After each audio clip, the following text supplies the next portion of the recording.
Okay. Salam cikgu, bagaimana kalau ada orang buat perbandingan emas Pabigo dengan emas bank lain? Saya dah sebut tadi perbandingan emas Pabigo dengan bank lain.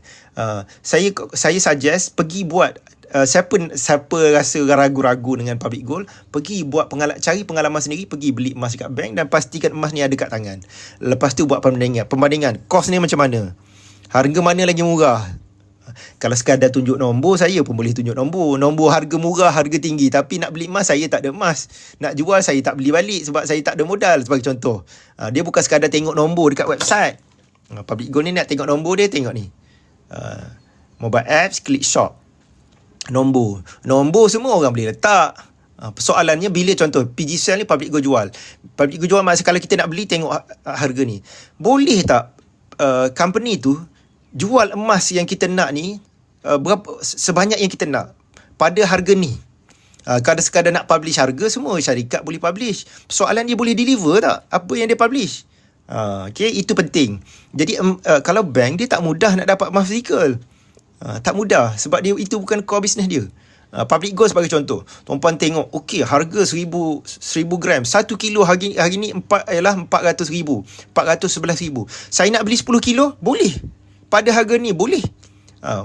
Set ni, lepas buat bayaran, set appointment, pergi collect dekat branch terdekat, tak ada masalah. Kalau ada banyak company emas, dia boleh publish semua harga, tapi bila nak beli, minta maaf, tidak ada stok. Masa harga murah tak ada stok, harga mahal baru ada stok. Kan merugikan kita, walaupun dia tulis harga tu murah. Walaupun harga dia kata dah letak lebih murah daripada Public Gold, bila nak beli, stok tak ada. Masa harga mahal baru dia boleh jual stok. Sama juga bila nak jual. Katakanlah tuan-puan simpan emas, ada sekilo emas. Nak jual lah sekilo hari ni, jual hari ni dekat mana-mana branch Public Gold. Bawa emas kilo tu pergi dekat branch Public Gold terdekat, jual.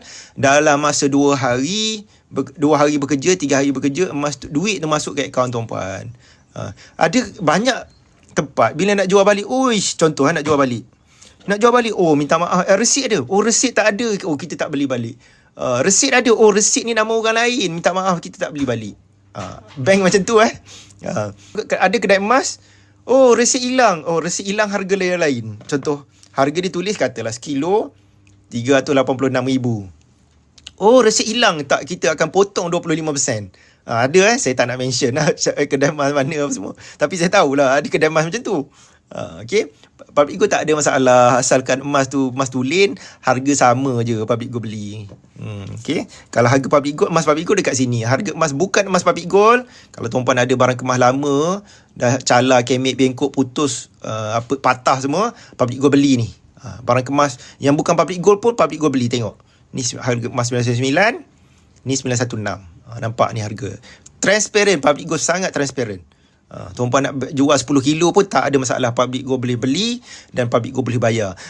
Ada banyak syarikat emas, bila tuan-puan nak jual, minta maaf, dia offline. Sebenarnya offline tu adalah strategi supaya tak perlu nak cakap tak ada duit lah. Dia cakap offline saja, datang minggu depan, kok ada duit minggu depan. Macam tu je sebenarnya. Public Gold tak ada masalah macam tu, tuan-puan. Saya tak pernah dengar Public Gold ada masalah macam tu selama 15 tahun saya dengan Public Gold. Okay, kenapa saya tak tik hijau? Encik Mus, maksudnya belum verify IC.